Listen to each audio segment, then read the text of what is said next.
Voyez-vous, c'est un coup d'État improvisé. Vous l'avez vu, les négociations qui ont duré avant la déclaration de la transition a montré à suffisance que ça a été quelque chose d'improvisé. Mais voyez-vous, l'engouement, la spontanéité qu'il a eue lorsque le peuple est sorti pour légitimer, je dis bien légitimer ce coup d'État. Vous n'allez pas me dire que les gens ont été instrumentalisés.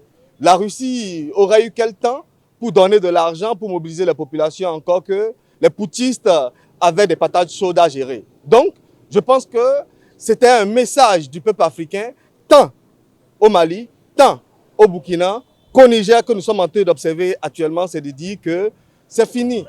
Le temps de l'impérialisme. L'impérialisme sanglant, sauvage, qui a conduit par exemple à la mort du colonel Kadhafi. Je n'ai pas inventé l'expression. Beaucoup disent que c'est un syndicat de sous-préfets des puissances occidentales.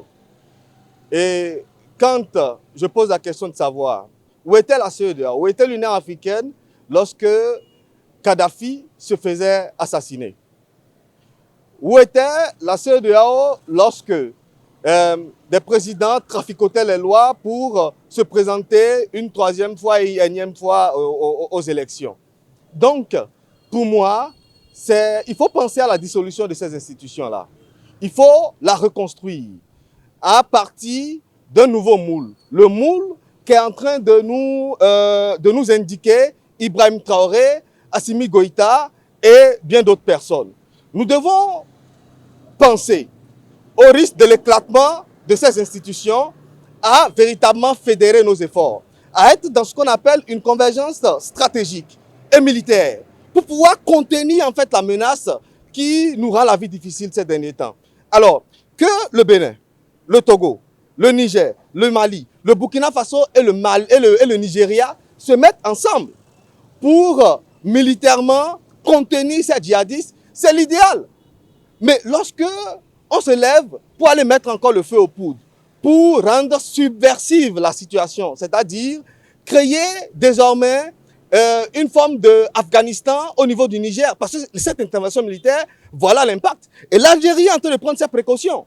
Je pense que la CEDEAO s'y prend très mal depuis toujours.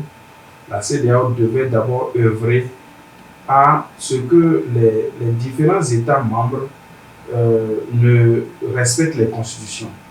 La CEDEAO, pour régler définitivement le problème des flux, doit pouvoir œuvrer à ce que les chefs d'État ne s'éternisent plus au pouvoir, que le phénomène du troisième mandat ne soit plus de mise dans les pays de la CEDEAO. C'est par là que la CEDEAO doit commencer.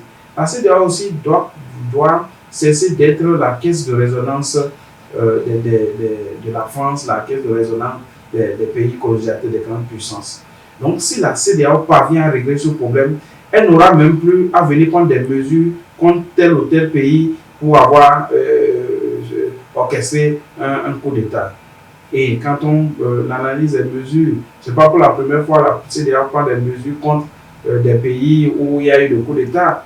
Nous avons vu ce que ça a donné au Burkina, nous avons vu ce que ça a donné en Guinée ou au Mali.